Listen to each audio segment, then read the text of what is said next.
पिछली क्लास में हम लोग पढ़ चुके हैं that whenever there is a interference of two waves at a point, then if the waves are coming in such a way that crest is on the crest and trough is on the trough, then their amplitude become double and intensity become 4 times. At any other point, if a crest and a trough comes together, then they cancel each other. Crest of one wave, trough of the other wave. They cancel each other and the amplitude becomes 0. The amplitude becomes 0 and intensity also becomes 0. Now this thing was shown by Young's experiment. The Young's experiment, before Young's experiment, we would like to see one thing, that let there be two sources and these sources are giving out their waves in this way.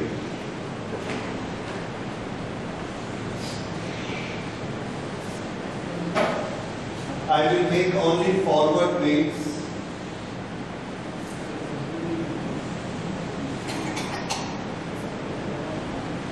These are the crest and this is the trough.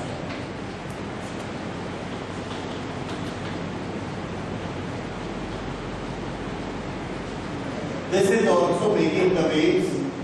The waves are having same frequency, same wavelength, so same distance will be there.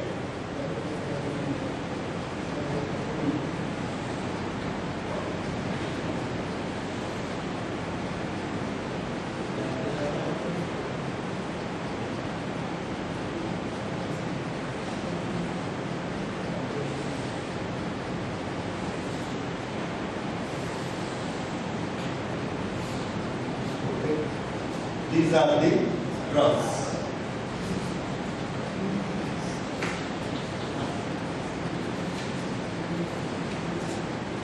Now if we have a screen over here, this screen, इस screen पर ये wave भी लगातार पहुंच रही है, ये wave भी लगातार पहुंच रही है. इस स्क्रीन के अलग अलग पॉइंट देखिए. यहाँ पर ये इस वेव का क्रेस्ट और इस वेव का क्रेस्ट है. यहाँ पर दोनों वेव का ट्रफ है. फिर यहाँ पर दोनों का क्रेस्ट है. ओके, या इधर देखिए, ये दोनों का क्रेस्ट है. फिर ये दोनों का ट्रफ है. Trough crest, trough crest. So यहाँ पर जो वेव आएगी, again crest, this is trough on trough, this is crest on crest. तो यहाँ जो वेव आ रही है इस डायरेक्शन में, उसका क्रेस्ट हमेशा कैसा आएगा? डबल. ट्रफ भी कैसा आएगा? Double. Crest will be again double. Trough will be double. Crest will be double. तो इस लाइन में जो वेव जा रही है वो वेव कैसी बनेगी? तो आंसर है वो वेव ऐसी बनेगी. और ये कितना है? 2a. तो ये वाला पॉइंट स्क्रीन का, ये वाला पॉइंट खूब चमकेगा. ठीक है. इसके बाद देखिए, यहां पर हम एक पॉइंट लेते हैं और उस पॉइंट पर नीचे पॉइंट लेते हैं. ये इस वेव का क्रेस्ट, इस वेव का ट्रफ. यहां पर देखिए, इसका क्रेस्ट और इसका ट्रफ दोनों यहाँ पर इसका क्रेस्ट और इसका ट्रफ, फिर यहाँ पर इसका क्रेस्ट और इसका ट्रफ. तो ये जो डायरेक्शन है, इस डायरेक्शन में कैसी वेव जाएगी? तो आंसर है इस डायरेक्शन की जो वेव होगी उसका एम्पलीट्यूड रहेगा ऐसा, that is a is equal to 0. This a is equal to a dash is equal to 2a.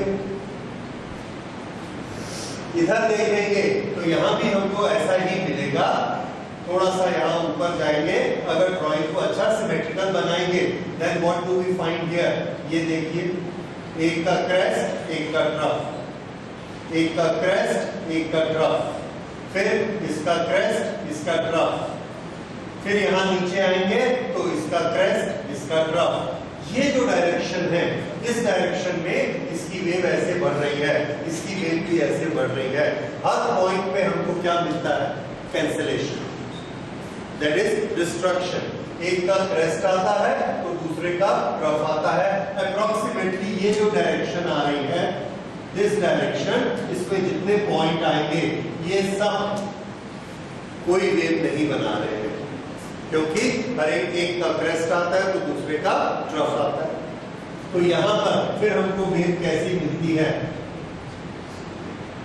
No amplitude a dash 0। फिर इसके ऊपर जाते हैं तो यहां से जो ऐसे वेव चली, देखिए यहां पर क्रेस्ट पे क्रेस्ट, यहां ट्रफ पे ट्रफ, ये क्रेस्ट पे क्रेस्ट, ये ट्रफ पे ट्रफ, ये क्रेस्ट पे क्रेस्ट, ये ट्रफ पे ट्रफ, ये क्रेस्ट पे क्रेस्ट, क्रेस्ट पे क्रेस्ट। तो यहां जो वेव हमको मिलेगी, इस वेव में इस स्क्रीन के ये वाले पॉइंट पर हमको कैसी वेव मिलने वाली है?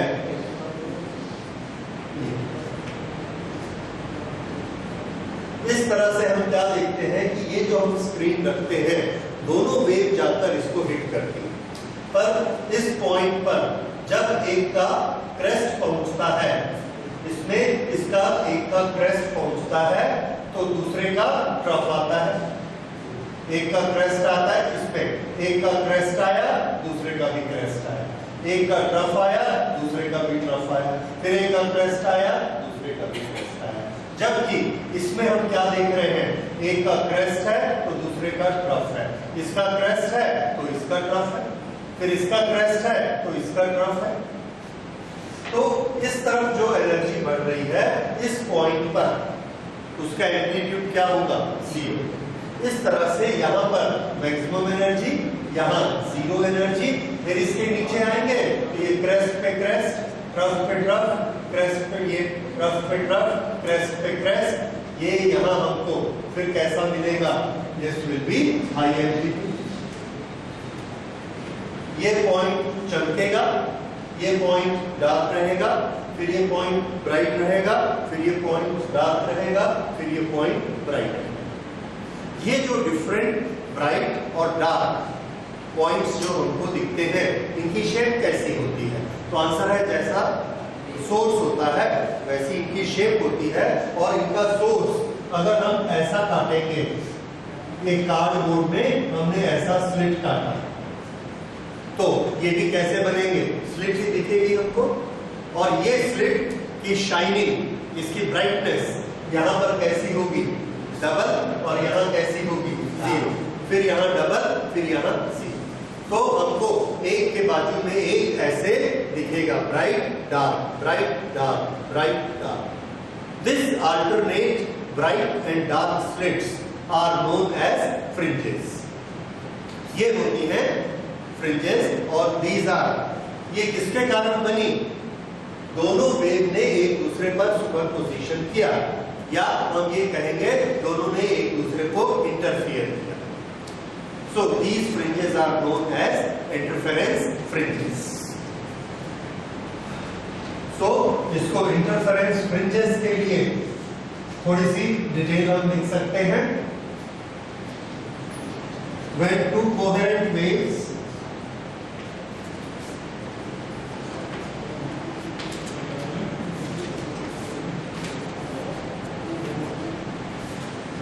travel in a medium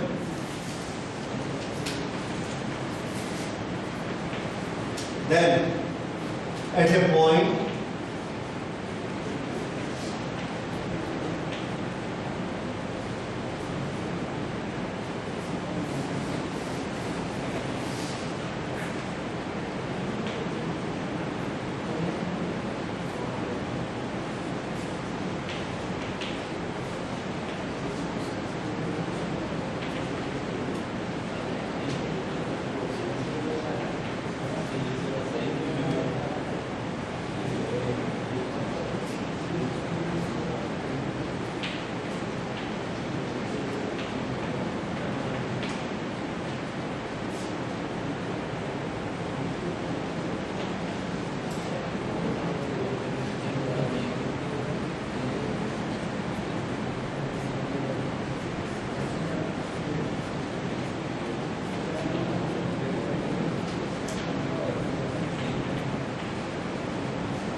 met interference fringes. ये इंटरफेरेंस फ्रिंजेस की हमारी डेफिनेशन बनी।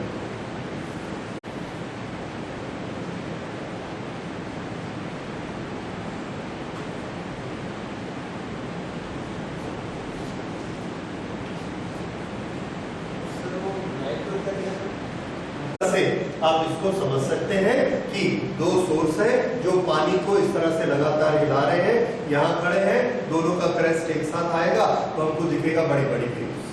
यहाँ जाएंगे तो दिखेगा कि यहाँ पर पानी बिल्कुल शांत है, क्योंकि एक का जिस समय क्रेस्ट हमारे पास आता है दूसरे का ट्रफ आ जाता है और वो पानी को शांत करते हैं। फिर यहाँ जाते हैं तो यहाँ पर एक का क्रेस्ट आता है, दूसरे का भी क्रेस्ट आता है और उनको दिखती है ऊंची लहर। फिर इधर जाएंगे फिर दिखता है शांत पानी दिखता है।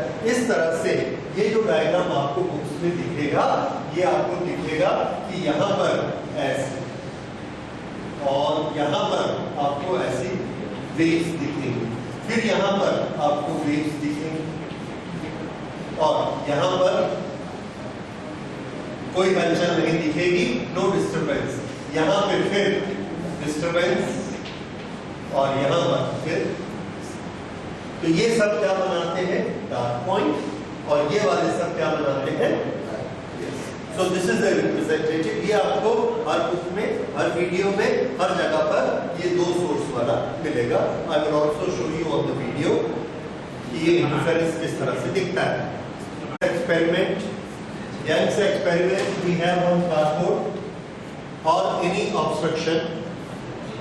There are two pinholes. ये बड़े छोटे छोटे होल हैं, जितने छोटे हो सकते हैं उतने छोटे, right? Now there is one main source of light which gives the light in wave fronts. ये wave front जाकर यहाँ पर स्ट्राइक करेंगे तो हमारे हाइजेन के फर्स्ट प्रिंसिपल से ये दोनों पॉइंट क्या बन जाएंगे? Fresh source of light, secondary sources of light. और ये दोनों अपनी अपनी वेव निकालना शुरू करेंगे। किस तरह की वेव निकालना शुरू करेंगे?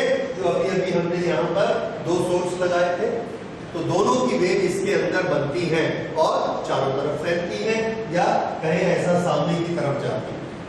इसमें से भी वेव स्क्रीन पे जा रही है, इससे भी स्क्रीन पर वेव जा रही है। सो इस डिस्क्रिप्शन को हम लोग नोट कर लेते हैं that we have to place a screen.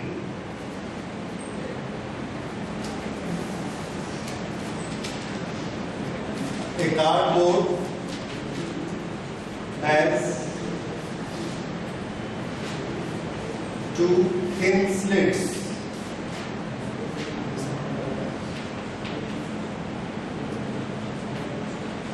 at distance d। इन दोनों के बीच का डिस्टेंस हमने कितना मान लिया? d।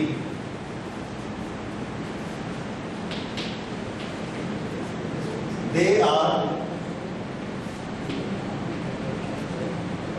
secondary sources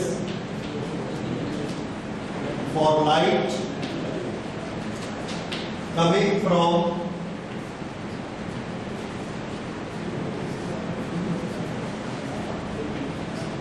a primary source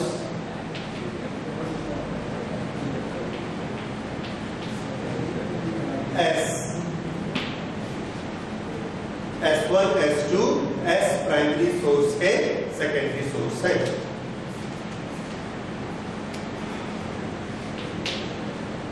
There is a screen placed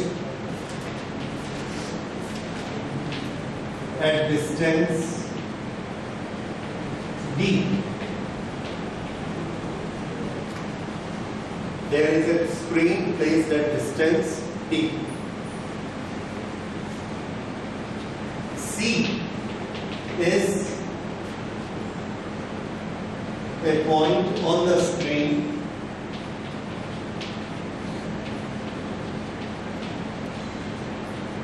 C is a point on the screen which is equidistant from S1 and S2.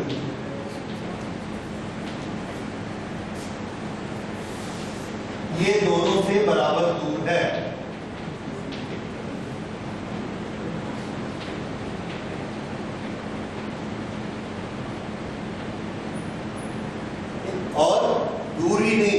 वो एक ऐसा पॉइंट हम लेते हैं जिसपे दोनों से जाने वाली वेव एक ही फेज पे पहुंचती है।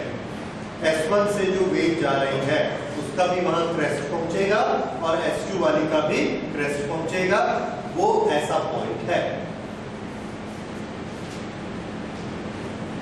Which is equidistant from S1 and S2 and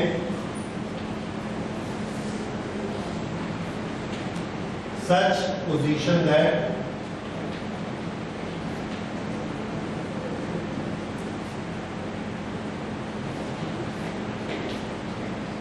waves from S1 and S2 reach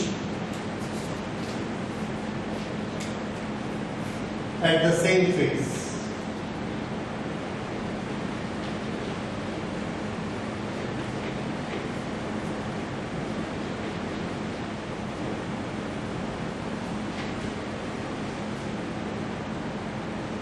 यानी एक का क्रेस्ट तो दूसरे का क्रेस्ट। फेज डिफरेंस कितना होगा? पाथ डिफरेंस कितना होगा? 0. If path difference or the phase difference is 0, then what do we get? A constructive superposition and we get a bright point.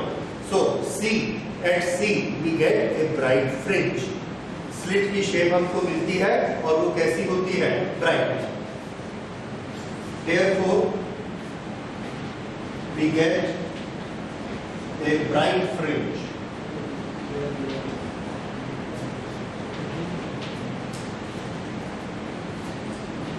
at C called central fringe.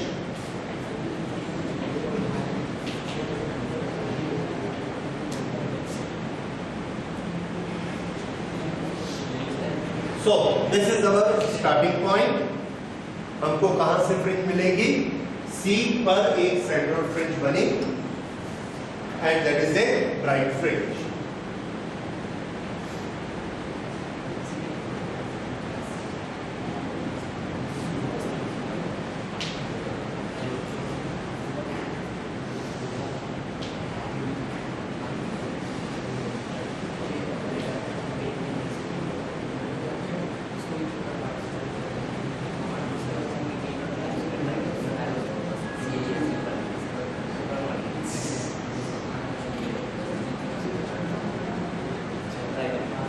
Okay, हो गया सबका?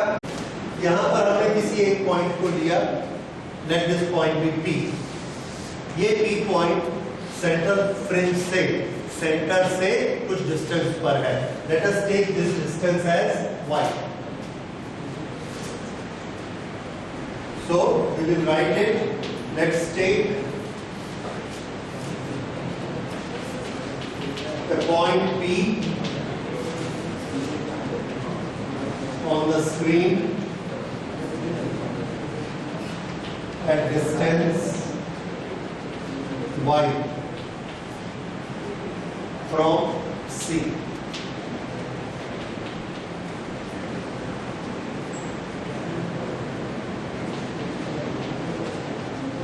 The length of path from S1 से P तक wave जाती है। कैसे जाती है? ऐसे बनते हुए ये वेव जब P पर पहुंचेंगी तो कितनी दूर जा चुकी होंगी? आंसर है S1P। The distance traveled by the wave from S1 is equal to S1P and the length traveled by the wave from S2 is how much? S2P. Okay, then length of path of waves from S1 is S1P and length of path of waves from S2 is S2P. Therefore, path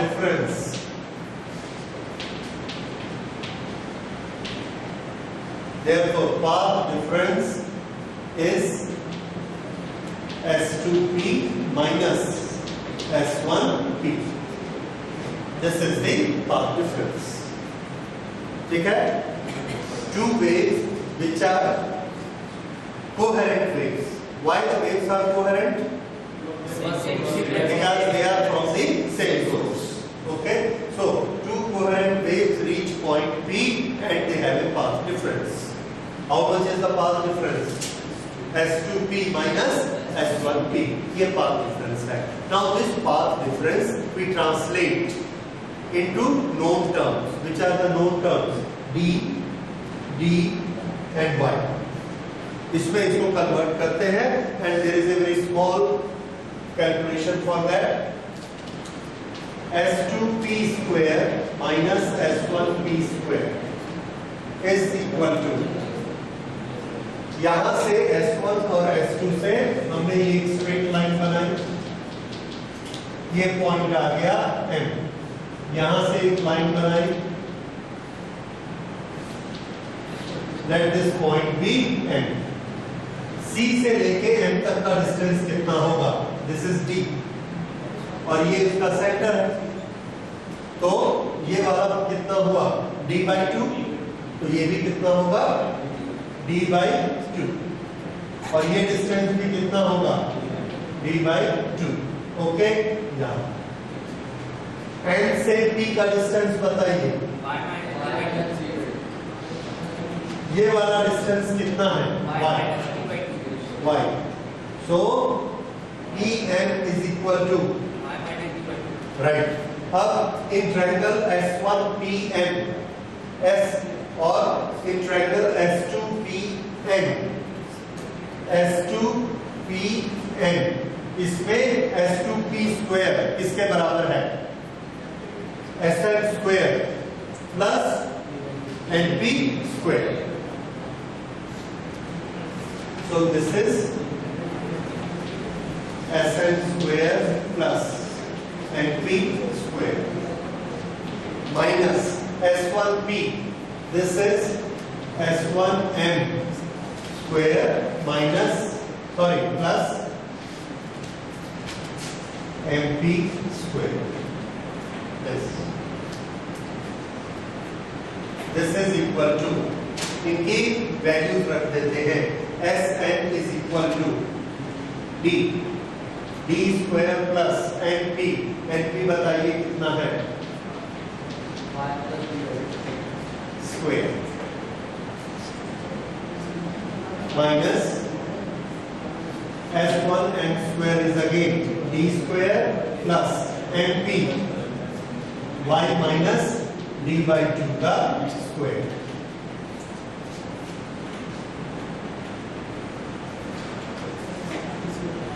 इसको जब आप solve करेंगे, every other term is cancelled. What do you get is 2 into D into Y. करके देख लीजिए, यही आएगा इसका. और लेफ्ट साइड में a square minus b square, इसको हमने किया S2p minus S1p and S2p plus S1p. इसके तो एक्सप्लेनेशन की जरूरत नहीं है, ठीक है, ये ऐसा आ गया. ओके, अब ये वाली जो टर्म है इसको देखिए, इसको आप लोग ऐसा लिख लीजिए, आएगा, नो प्रॉब्लम. वैसे ही दिख रहा है, d square minus d square cancel, y square minus y square cancel, d square upon 4 d square upon 4 cancel. सिर्फ क्या बचेगा? 2yd upon 2 yd, 2yd upon 2 yd. दो yd होंगे, माइनस के कारण ये प्लस हो जाएगा, दिस विल बी ओके. तो अब थोड़ा इधर ध्यान दीजिए, S2p प्लस S1p, ये वाला हम एक अप्रोक्सीमेशन करना चाहते हैं. कैसा अप्रोक्सीमेशन? इस अप्रोक्सीमेशन को देखिए कि ये वाला जो बोर्ड आपके सामने है, ये बोर्ड 8 फुट लंबा है, ठीक है. यहां पर मैंने ये 2 पॉइंट लिए, ये 2 पॉइंट, ये 2 पॉइंट है और ठीक इसके सामने ये इन दोनों के बीच के सेंटर वाला पॉइंट है. इस सेंटर के पॉइंट से यहां पर मैं चला गया 2 सेंटीमीटर ऊपर, एक यहां. अब ये जो ऊपर है ये 2 centimetre, 2 centimetre is very small compared to 8 feet. ये 2.5 मीटर है और ये सिर्फ कितना है 2 सेंटीमीटर। अब इस 2 सेंटीमीटर ये वाले पॉइंट से मैंने इसको जोड़ा और नीचे वाले पॉइंट से इसको जोड़ा। यहां से यहां तक बोर्ड कितना है 2.5 मीटर। दो सीधी लाइन खींचेंगे, दोनों का सम करेंगे तो कितना होगा 5 मीटर। ओके, हमने क्या किया कि सीधी लाइन खींचने की बजाय ये एक ऊपर लाइन खींच दी 2 सेंटीमीटर ऊपर और इसको इससे जोड़ दिया और वैसे ही उसको नीचे वाले से जोड़ दिया और दोनों को जोड़ने के बाद फिर हमने पूछा दोनों का सम करो, कितना डिफरेंट हो जाएगा 5 मीटर। फिर भी 5 मीटर होगा और उसके साथ में हो सकता है 0.001 और जुड़ जाएगा, बस उससे ज्यादा नहीं। तो ये अप्रोक्सीमेटली किसके बराबर होगा ट्वाइस ऑफ द लेंथ। यही चीज एग्जैक्टली यंग सेपरेटस में होती है।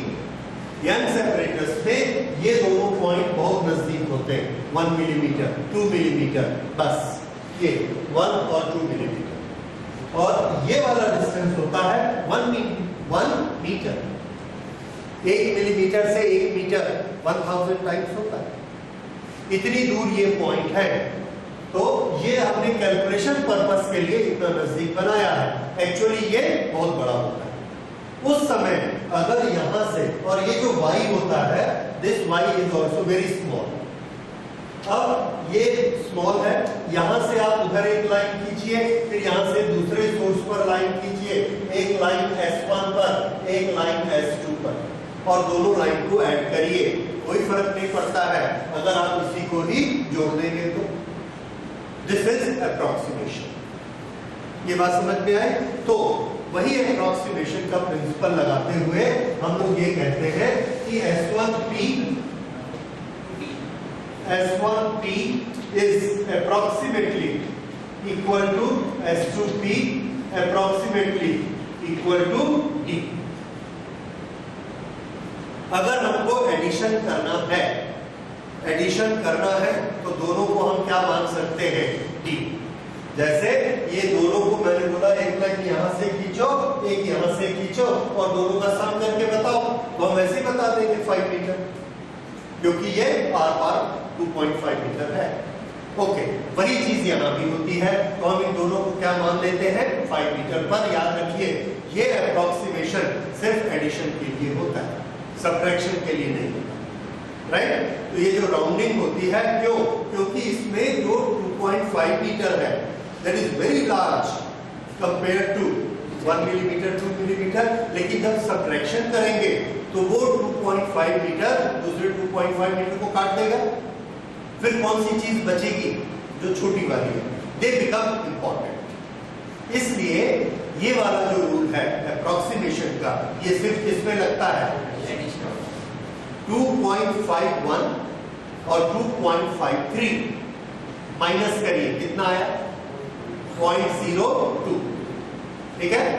2.51 और 2.55 अब माइनस करिए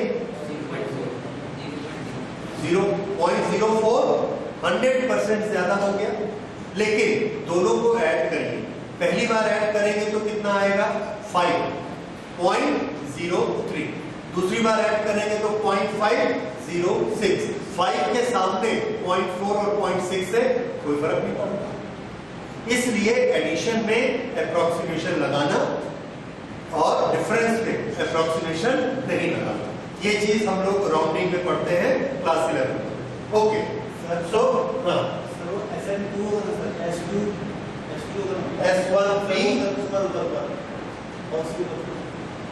सर वो SN2 S2 ये S2P S2N, ये ठीक हो S2N का स्क्वायर प्लस NP का square, right. This is S1N। Okay, तो अब हम इसको क्या लिख सकते हैं D plus D, this is equal to 2B। लेकिन इसको डिफरेंस में ये चीज लगाना पॉसिबल नहीं है, इसलिए आप इसको नहीं सोचेंगे कि इसको भी d माइनस डी करके 0 कर देते, नहीं हो पाएगा, क्योंकि ये सिर्फ किसमें लगता है, एडिशन, और इसको हमको इसकी जरूरत भी है, क्योंकि यही तो हमारा टारगेट है। What is the difference, path length का डिफरेंस S2p माइनस S1p, और ये हमने निकालना है, इसलिए इसको हम एज इट इज रखते हैं 2d is equal to 2dy। Therefore S2p minus S1p is equal to y d upon d। ये आ गया S2p माइनस S1p, तो ये क्या है, पाथ डिफरेंस। तो इस तरह के यंग्स एपरेटस में, यंग्स एक्सपेरिमेंट में, path difference of any point P which is at a height, which is at a distance y, उसका पाथ डिफरेंस कितना हो जाएगा, y into d by d। क्या है, दोनों स्लिट्स के बीच का डिस्टेंस, छोटा d, और कैपिटल D क्या है, screen, the distance of screen, ठीक है। तो ये मिलाकर हमको क्या देता है, पाथ डिफरेंस। अब इससे हमको एक चीज समझ में आती है, वो ये है कि अगर y को हम इंक्रीज करते जाएंगे तो पाथ डिफरेंस का भी क्या होगा, increase. With increase of y the path difference will also increase. जैसे इस पॉइंट पर है तो ये दोनों पाथ गए, एक यहां से एक यहां से, ये पाथ डिफरेंस कितना है, 0, दोनों की लंबाई बराबर है। इसके ऊपर वाले पॉइंट पे हम ऐसा है, ये पाथ छोटा हो गया और ये पाथ उतना ही बड़ा है, there is a path difference, और ऊपर चले गए तो पाथ डिफरेंस बढ़ते चला जा रहा है, ये छोटा होते जा रहा है और ये लंबा होते जा रहा है। तो जैसे जैसे y बढ़ता है वैसे वैसे पाथ डिफरेंस बढ़ता है, ठीक है। अब हमने सुपरपोजिशन की क्या कंडीशन पढ़ी थी पिछली बार, पाथ डिफरेंस के साथ क्या रिलेशन था, अगर पाथ डिफरेंस 0 होता है तो क्रेस्ट पे क्रेस्ट आएगा और क्या बनेगा, ब्राइट। अगर पाथ डिफरेंस को एक सोर्स को थोड़ा आगे कर दो और एक को थोड़ा सा पीछे कर दो तो क्या हो जाएगा, एक का क्रेस्ट और दूसरे का ट्रफ, फिर क्या हो जाएगा, डार्क।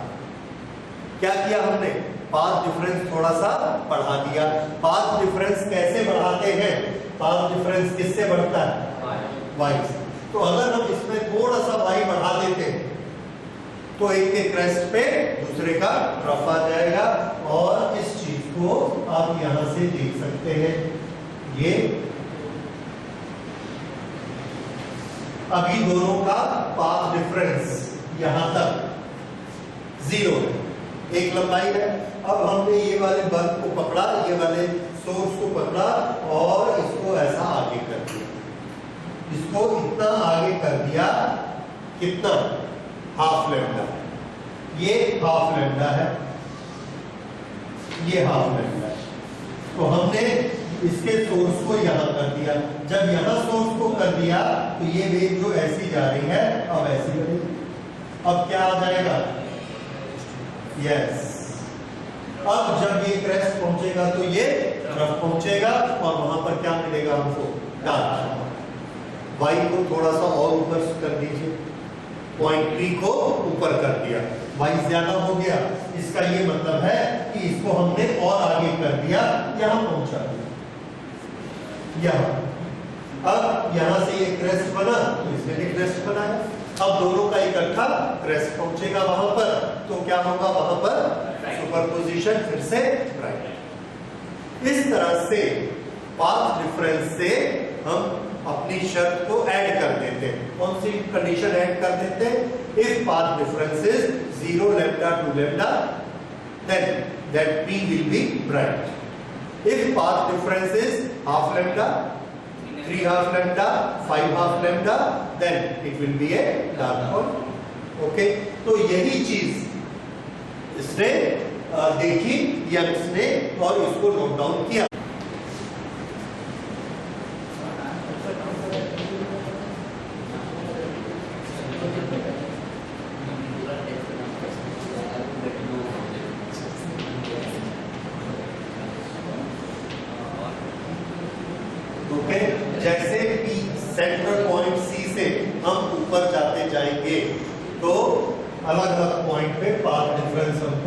अलग अलग मिलते जाएगा। ये यहाँ से ऐसा गया, ये यहाँ से ऐसा गया, तो पाथ डिफरेंस कुछ और है, यहाँ पर पाथ डिफरेंस कुछ और है।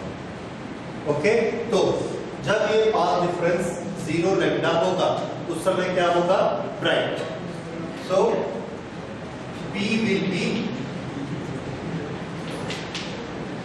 a bright fringe.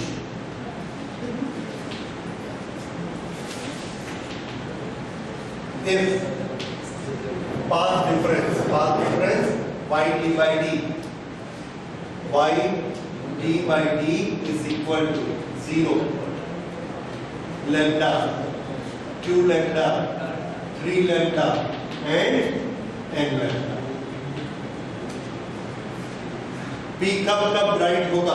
जब ये कंडीशन पाथ डिफरेंस की फिलअप होगी। इससे हमको y की वैल्यू मिलती है, y is equal to 0 lambda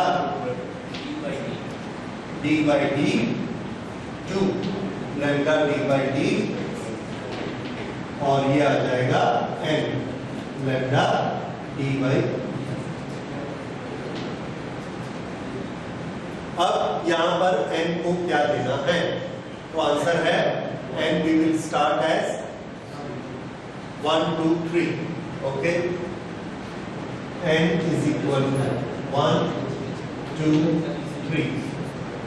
n represents number of fringe।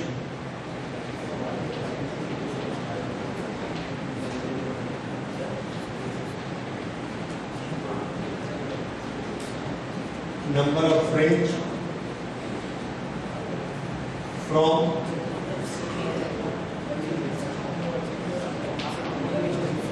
central fringe, number of the fringe from central fringe। Okay, अब अगर मैं आपसे क्वेश्चन करूंगा, क्वेश्चन सुनिए। We are using red light. ये शब्द सुनकर आपको क्या पता लग जाएगा? लैम्डा, क्योंकि रेड का एक फिक्स लैम्डा होता है। Okay, in a Young's experiment the distance between two sources is 2 millimetre. कौन सा क्वांटिटी मिल गया? Small D.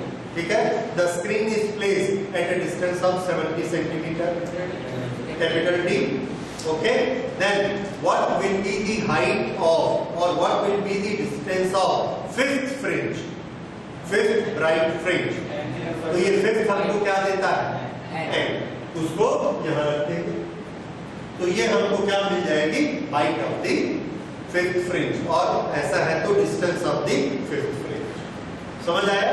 इस तरह से आप यहाँ पे 10th फ्रिंज का, 7th फ्रिंज का, 8th फ्रिंज का किसी का भी डिस्टेंस निकाल सकते हैं इस फॉर्मूला से।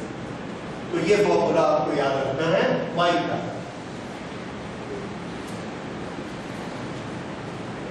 उसके बाद हम लेते हैं P will be a dark point।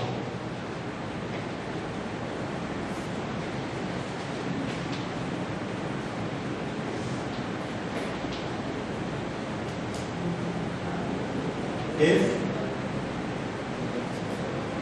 y d by d is equal to lambda by 2, 3 lambda by 2, and this will be 2n minus 1 on 2 lambda, or 2n minus 1 lambda by 2। This gives us the condition path difference lambda by 2 होना चाहिए। तो ये lambda by 2 path difference हमने लगाया, तो y की value हमको क्या मिली? y is equal to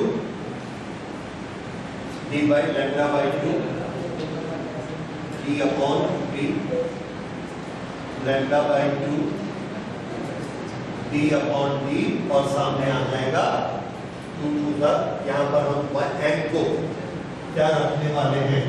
n is equal to 1 2 3। n is number of the fringe।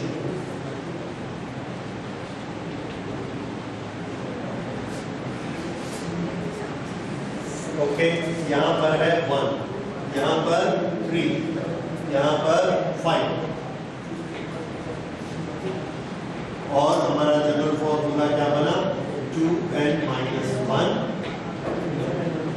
Lambda D by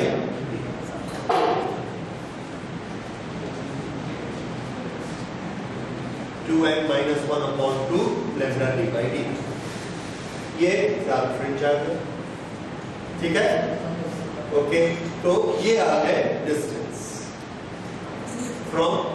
अब इसमें हम क्या देखते हैं, पहले डिस्टेंस कौन सा आएगा लैम्डा बाई 2 का, फिर डिस्टेंस किसके प्रोपोर्शनेट आएगा लैम्डा, फिर लैम्डा बाई 3 बाई 2 लैम्डा, फिर 2 लैम्डा, फिर 5 बाई 2 लैम्डा। इस तरह से बारी बारी से हमको ब्राइट एंड डार्क फ्रिंज मिलेगा। और इसी चीज को फिर से नोट कर लेते हैं।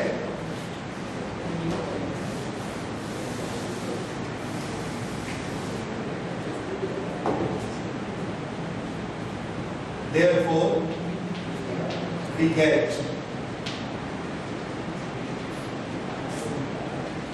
alternate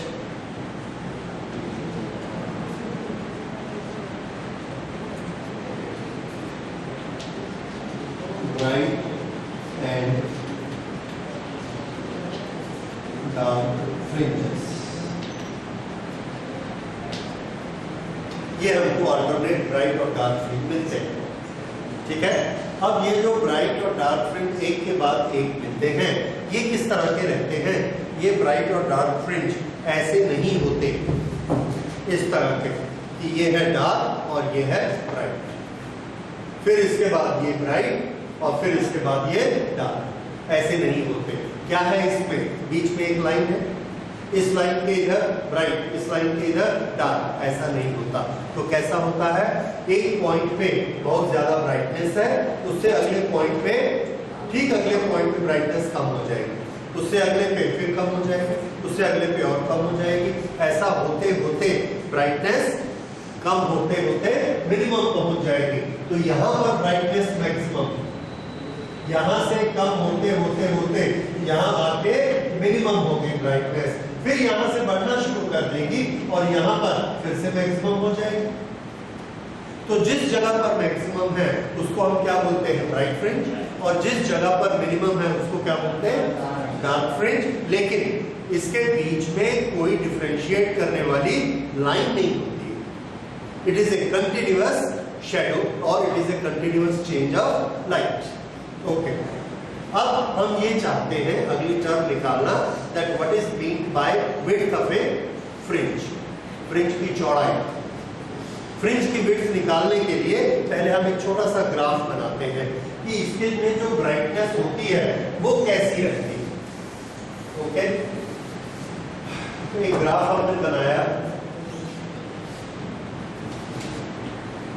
ये पॉइंट है सी, ये हमने लिया डिस्टेंस और ये हाइट को ले लिया ब्राइटनेस।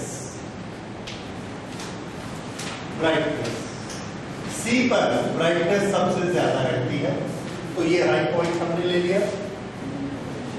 सी से हम थोड़ा सा दूर जाते हैं, कितना दूर जाते हैं, ये lambda by 2 D by D, कितना दूर गए तो ये हमको क्या मिलने वाला है।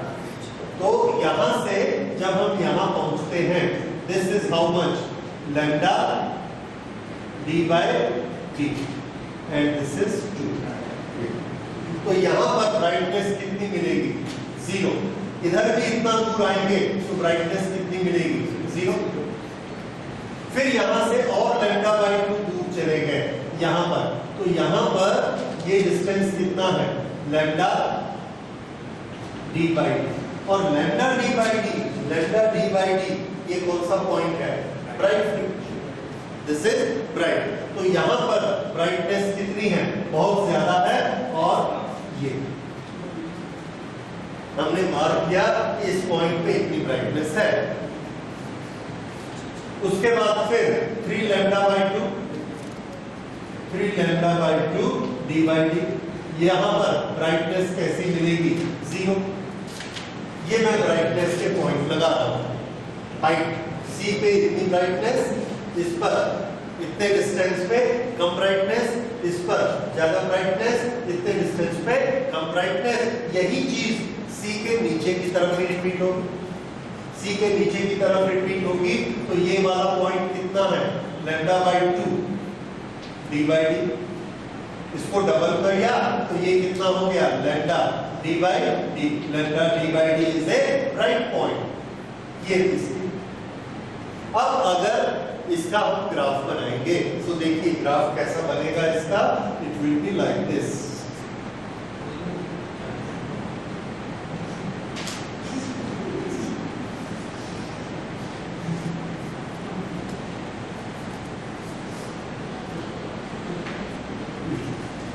ये है brightness distance graph of interference fringes.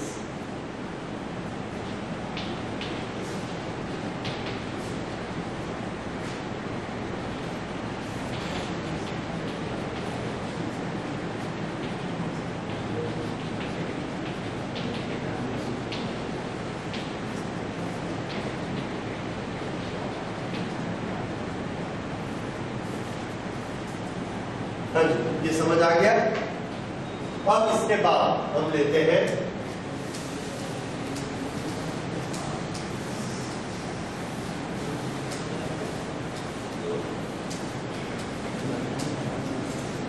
width of the fringe. किसे कहते हैं,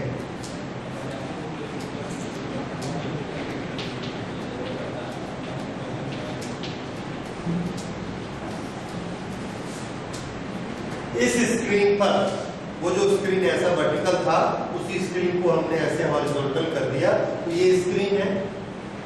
इस स्क्रीन पर ये वाले पॉइंट पे ब्राइटनेस सबसे ज्यादा है, उससे अगले इस पॉइंट पर ब्राइटनेस सबसे ज्यादा है। इधर ध्यान दीजिए, ये दोनों सबसे ज्यादा ब्राइट पॉइंट हैं। इसके बीच के डिस्टेंस को हमने नापा और इसका नाम है width of dark fringe. Width of dark fringe. एक सबसे ब्राइट लाइन और उससे अगली सबसे ब्राइट लाइन चुनो। ये दोनों ब्राइट लाइन के बीच का जो डिस्टेंस है पूरा का पूरा क्या कहलाएगा, width of dark. Width of dark, क्योंकि ये क्या थी, ब्राइट, ये भी क्या थी, ब्राइट। और कंटिन्यूअस ये कम होती गई ब्राइटनेस। सबसे डार्क पॉइंट आया, फिर आते आते फिर से ब्राइट आया। तो इसको, इसका नाम हमने क्या रखा, विड्थ ऑफ डार्क, क्योंकि सेंटर में कौन है, डार्क। वो डार्क कम होते होते दोनों तरफ ब्राइट हो गया। अब ये वाला जो डिस्टेंस है, इस डिस्टेंस को देखिए यहाँ पर। हाँ मैंने उल्टा बोल दिया, राइट। ये कौन सा पॉइंट है, डार्क, और ये कौन सा है, डार्क। इसलिए ये कौन सी विड्थ होगी, ब्राइट फ्रिंज। ठीक है, this will be width of bright fringe. Okay, corrected. Now this is a bright and this is a bright. दोनों ब्राइट के बीच की जो विड्थ है, ये विड्थ किसकी होगी, डार्क फ्रिंज। तो ये मत सोचिए कि ये वाला एरिया दोनों में कॉमन आ रहा है, आने दो, कोई प्रॉब्लम नहीं है। हमने अपनी डेफिनेशन बनाई हुई है कि हम डार्क फ्रिंज किसको बोलेंगे, दो ब्राइट के बीच की जगह को, और ब्राइट फ्रिंज किसको मानेंगे, दो डार्क। यहाँ सबसे डार्क, यहाँ सबसे डार्क। ब्राइट बढ़ा फिर ब्राइट कम हो गया, इस पूरे को हम क्या बोलेंगे, ब्राइट फ्रिंज। हमने डेफिनेशन ऐसी बनाई क्योंकि हमारे पास ऐसी सीधी सीधी लाइन तो है नहीं जिसको नापेंगे, इसलिए हमने इस तरह से बनाया। अब हम इसको निकालते हैं मैथमेटिकली कि विड्थ ऑफ फ्रिंज, कौन सी फ्रिंज, ब्राइट, ओके, या डार्क, कुछ भी निकाल लीजिए, डार्क। The distance between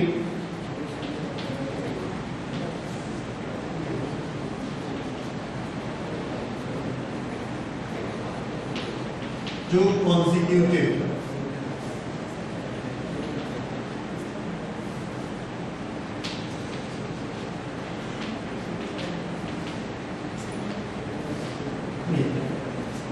एक के बाद एक कॉन्सिक्यूटिव शब्द लगाना बहुत जरूरी है। कोई भी एक ब्राइट फ्रिंज पकड़ो और उसके बाद उससे अगली ब्राइट फ्रिंज पकड़ो, ये कॉन्सिक्यूटिव, उनके बीच का जो डिस्टेंस है उसको क्या बोलेंगे, width of the dark fringe. और ये कितनी होगी, अगर हमने nth फ्रिंज ली तो डार्क फ्रिंज का फॉर्मूला क्या था, y is equal to 2n माइनस 1 lambda by 2 d upon d। ये फॉर्मूला किसका है, distance of nth fringe. nth के बाद नेक्स्ट फ्रिंज कौन सी आएगी, n+1।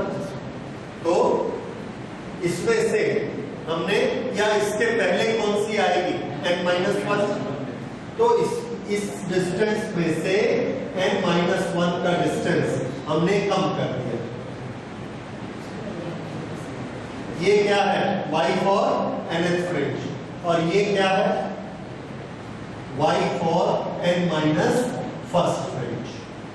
ये कितना होगा, so this will be 2, n की जगह क्या लिखना है, n-1 माइनस 1 और ये वही रहेगा lambda by 2 d by d। ये किस फ्रिंज का है, nth का। ये किस फ्रिंज का है, n-1st। इससे अगली फ्रिंज है, ये दोनों के क्या है, distance.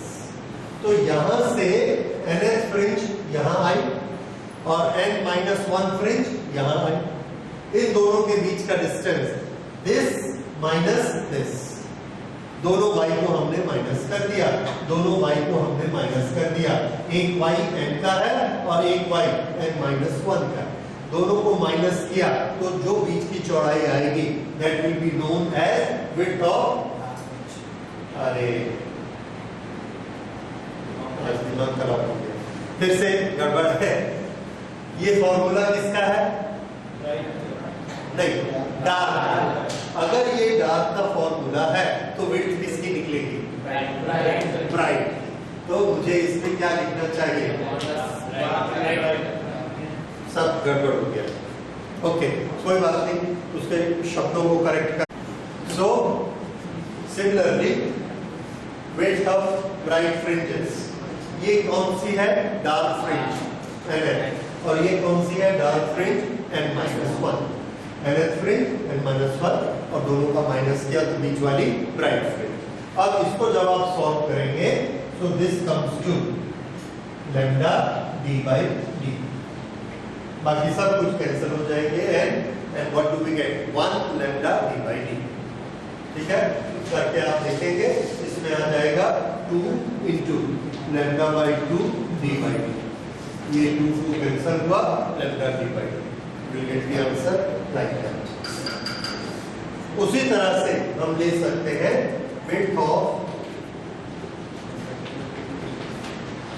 width of dark fringe।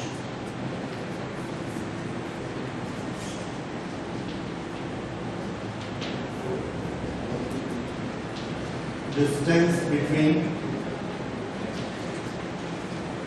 two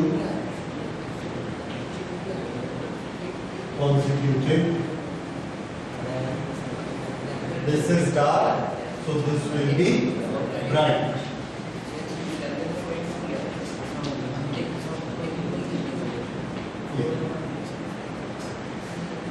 अब ब्राइट फ्रिंज का हमने, ये हमने क्या निकाला है, विड्थ किसकी, ब्राइट फ्रिंज की।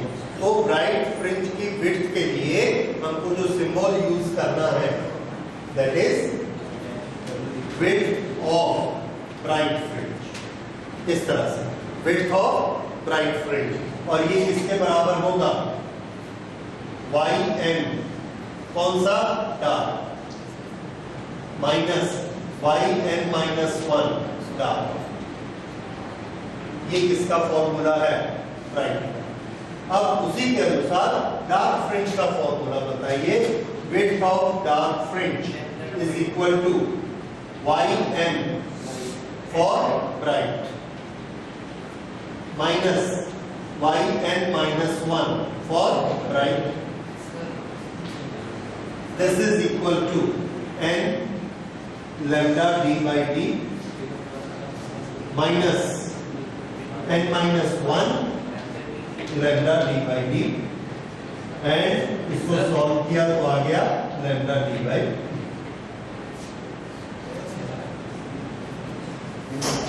ठीक है, तो ये किसकी आ गई विड्थ? Dark fringe. तो डार्क फ्रिंज के लिए माइनस किस को करना है? एक ब्राइट से नेक्स्ट ब्राइट, इसको किया, ये आ गया width of dark fringe. So this is we are able to get the fringe width with help of Young's apparatus, with help of Young's experiment। ये जो क्वेश्चन है, this comes in 3 marks or 5 marks and it's a very popular question। Young's experiment से fringe width derive करिए। So this is a very popular question, इसीलिए ये पूरा derivation मैंने आपको लिखवाया है और आपको as it is याद करना है। इसमें 2 तरह के न्यूमेरिकल्स आते हैं, अगली क्लास में हम करेंगे। एक न्यूमेरिकल्स ये होते हैं कि 17 ब्राइट फ्रिंज की डिस्टेंस बताइए, distance of the 17 fringe, y का फॉर्मूला लगाएंगे। दूसरा आएगा विड्थ ऑफ ब्लू फ्रिंज बताइए, वो विड्थ का फॉर्मूला है, तो विड्थ के फॉर्मूले में हमने ये लगा देना है, हाँ लैम्डा दिया रहेगा, बिल्कुल। लैम्डा आप सबका याद नहीं कर सकते, वैसे करेंगे, बड़ी अच्छी बात है। अगर सबका नहीं कर सकते तो आप कम से कम रेड का और वायलेट का याद रखें, ताकि आपको मालूम रहेगा कि लैम्डा इसके बीच में होता है।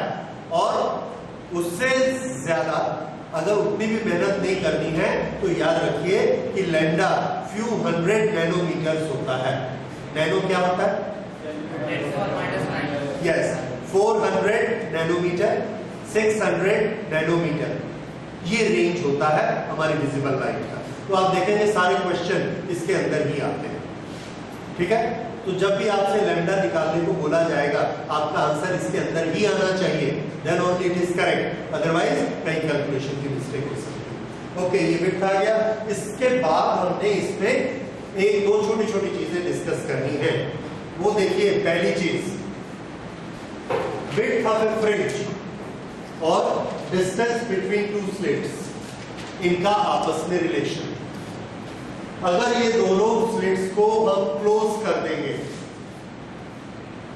स्मॉल डी की वैल्यू कम होगी, तो विड्थ की वैल्यू का क्या चेंज होगा? विड्थ विल बिकम मोर, तो फ्रिंजेस जो है वो ज्यादा वाइड होती जाएंगी, याद रहेगा।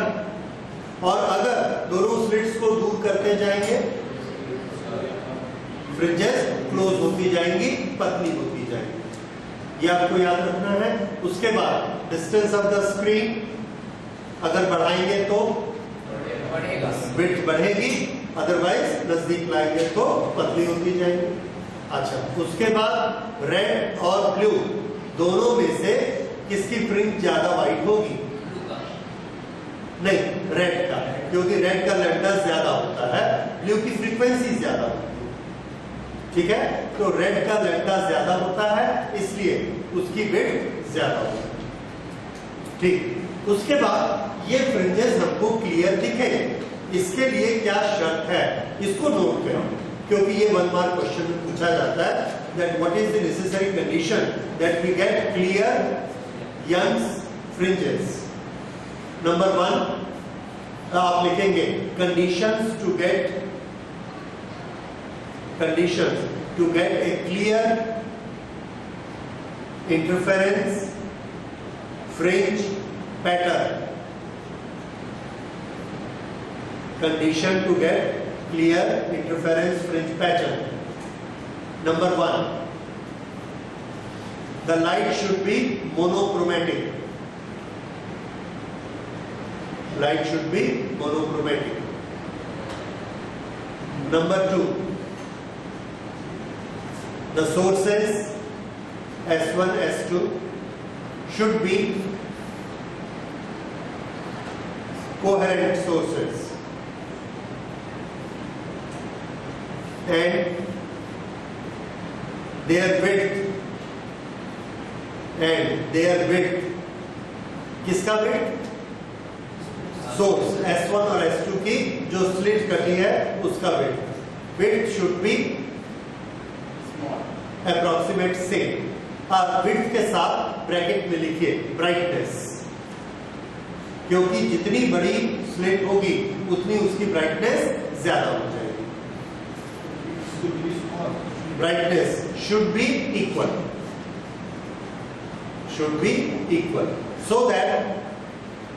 so that we get a better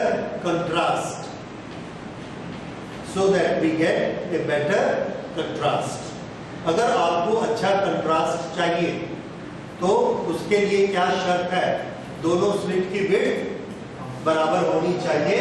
क्यों? क्योंकि ब्राइट में क्या होता है, ये एम्पलीट्यूड, और डार्क स्पॉट पे क्या होता है, ये वाला एम्पलीट्यूड। अगर दोनों की चौड़ाई बराबर है तो दोनों का इसका एम्पलीट्यूड A1 किसके प्रोपोर्शनेट होता है, विड्थ के प्रोपोर्शनेट होता है। याद रखिए, अगर इसकी चौड़ाई आपने ज्यादा कर दी ये, तो A हमेशा किसके प्रोपोर्शनेट होता है, विड्थ के। अगर दोनों की विड्थ बराबर है तो दोनों का A बराबर है। अगर दोनों का A बराबर है तो डार्क पॉइंट कैसा होगा, 0, और ये कैसा होगा, मैक्सिमम। तो कंट्रास्ट एकदम क्लियर दिखेगा, ये एकदम ब्राइट और ये एकदम ब्लैक। अदरवाइज क्या होगा, 5 - 3 किया तो 2 तो बचेगा, वो नहीं होना चाहिए। So this is condition. So these are the conditions for, अच्छा और एक लिख लीजिए, small d should be neither very small nor very large, neither very small nor very large। ठीक है, सो दीज आर 3 कंडीशंस। इसको अगर हम मीट आउट करते हैं तो हमको फ्रिंजेस बहुत क्लियर दिखेगी और सेपरेट दिखेगी। हाँ बोलिए। हाँ, मोनोक्रोमेटिक व्हाइट लाइट जो आती है, it is a mixture of different wavelengths, जिसको हम कहते हैं डिफरेंट कलर्स। तो डिफरेंट कलर्स होने से क्या होगा, अगर डिफरेंट वेवलेंथ है तो ये बताइए, अगर एक किसी लाइट की, रेड की वेवलेंथ 4 है, 4, तो उसकी थर्ड फ्रिंज कहां बनेगी, 4 4 4, 12 हाइट पे बनी। 12 हाइट पे कौन सा कलर आया, रेड। ब्लू वाले की वेवलेंथ है 3, उससे कम होती है, उसकी चौथी फ्रिंज कहां बनेगी, 4 12। तो 12 पे रेड बना कि ब्लू बना, दोनों आ गए, तो हमको समझ में नहीं आया। तो अलग अलग जगह पर अलग अलग कलर आते हैं, कहीं कोई ब्राइट हो रहा है, कहीं कुछ ब्राइट हो रहा है, पूरे स्क्रीन पे हमको मिक्सअप दिख रहा है। इसलिए ये क्यों हो गया, क्योंकि हमने सभी कलर अलाउ कर दिए जाते, इसलिए हम किसको अलाउ करेंगे, ओनली 1 कलर। और ऐसे 1 कलर की लाइट को क्या कहते हैं, monochromatic. No, white is not a colour, colour सिर्फ 7 ही होते हैं। ठीक है, okay. So this is all about Young separator. अब इसके न्यूमेरिकल हम लोग नेक्स्ट क्लास में करेंगे।